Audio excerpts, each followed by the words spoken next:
Hello, today I have for you a variation of Spleef. The idea originated from a minigame I saw on the Nexus servers, where when you stand on a block, after a couple of seconds the block will decay and fall, like so. I first of all remade that, and then thought, could I do more with this? I thought, could that be changed so that instead of the block decays as soon as you stand on it, or a couple of seconds after you stand on it, you have to remain standing on it for a certain period of time so that it will fade through a different load of sections, and then that. If you then jump off the block, it'll stop decaying, like so. This means that you can constantly run around and the blocks will only decay while you're standing on them, meaning the game lasts longer and is more interesting because there'll be big pits and places that you have to avoid. If you get stuck on them, you have to constantly try and jump out of them, which makes a really interesting game. The more people on the grid, the faster the game will go. If you only have a couple of people, you can add in zombies and villagers like this that will constantly get teleported around to random locations, meaning that you won't have giant holes going to the floor where the zombies can't get out of the pits. Over time, as the grid gets more and more mashed up, it'll become harder and harder to stay on top. The victor will be the last person who hasn't fallen down, like normal Spleef. These games will last longer than normal Spleef because of the thickness. However, it can be reduced by reducing the thickness of the levels, or increasing the number of players on each level. Right, now to explain how this works. The first one, I have a wither skeleton for every single block, and they're just above the area.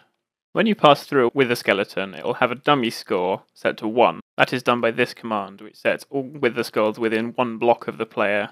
The scoreboard objective, called score, will be set to 1. This command will then add 1 every single tick to the scoreboard of that wither skull.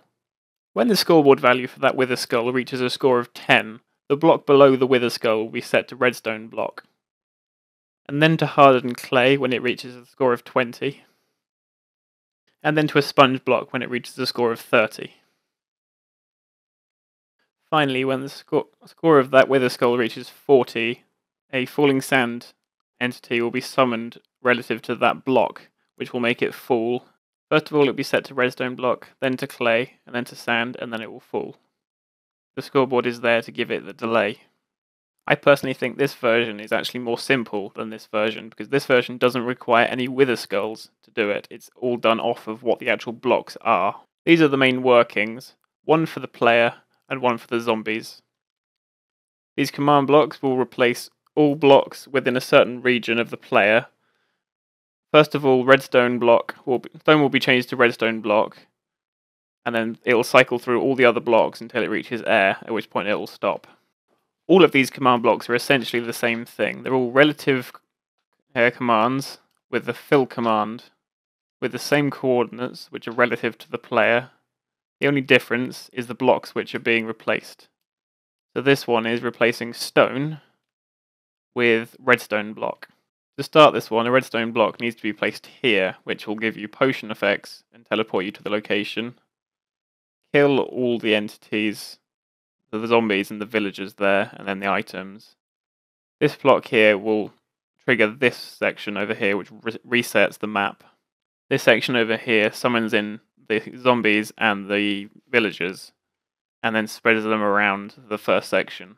This section over here is a pulsing clock, which spreads the players every couple of seconds around so that they don't continuously burrow away the entire way through.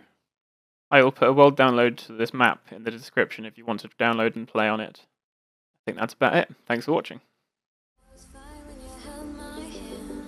I was fine when you pulled me down. You said the stars would answer. You said our prayers were